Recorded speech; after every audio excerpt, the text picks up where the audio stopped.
there. See that nice green building? It's a bit windy, so I hope you can hear me over the wind noise. There's a nice shiny new green barn. And actually, what happened was it got caught in the fire. And the farmer has very kindly allowed me to take pictures of the steel that came out the original building. You see that? Look at that beam there. You see it's bent? Now that was just hay bales. See all those purlins there, all twisted and warped? See how they've cut it out? Look at the curve on the girder, bent as if like chewing gum. And that one there, all wobbly and warped. You put the camera down, you can see it's all... Now steel has a problem. Very high temperatures, it melts, as we know. But what people don't realise, you see there's more fire damage there, is that at much lower than high temperatures, it suffers from a phenomenon called creep, which goes a bit like chewing gum. It can sag.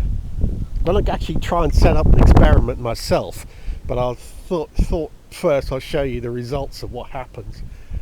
They've repaired the barn, they've taken out all the damaged, the warped steel and replaced it.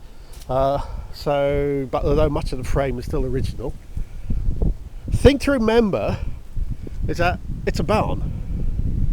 There's hardly any structural load on it. These beams would hold up a 10-story building. There's no weight on it. The reason why they're so strong is to cope with the wind loading and so on. Well, in a sheltered position, there is no wind loading. So those beams had virtually no load on them. They'd probably been carrying 10% of what they could carry. And yet, in a fire, look at them. Look at that. Look at that. Twisted. Warped. Two things happen. One, steel goes a bit soggy, as it were, in a fire. There's no wrinkly bit there. The other problem is that it expands, and the bits of steel all expand at different rates. In fact, the same girder, that bit might be on the outside, that bit might be on the inside. If the fire's raging away, the fire might hit the inside but not the outside. So the two sides of the same girder will expand at different rates, causing it to try and go banana shape. And of course the result is it ends up all twisted and mangled and bent and all the rest of it.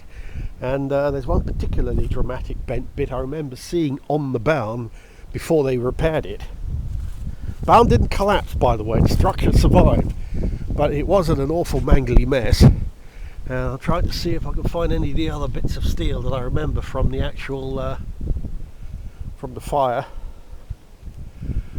Let's see if I can nip round here. The reason why I'm looking for it is that it was one of the main girders, like those two there, but the middle of it has twisted right around 90 degrees. I can't see it off here. I'm trying to see if I can find it. No, it's not here. It's might be buried in there somewhere. Well, that's a pretty dramatic piece there. Yeah, look at that, it's bow shaped. Look at that, it's bow shaped. This one's a bit curvy too. And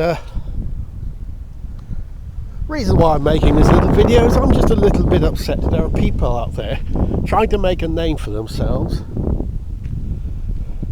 by claiming that the World Trade Center was blown up by the American government or some other weird oddball crackpot YouTube conspiracy theories. When you see what fire does to steel, you really don't need any convincing that what happened to the Twin Towers was caused by the heat of the fire. Steel just does not like heat. End of story.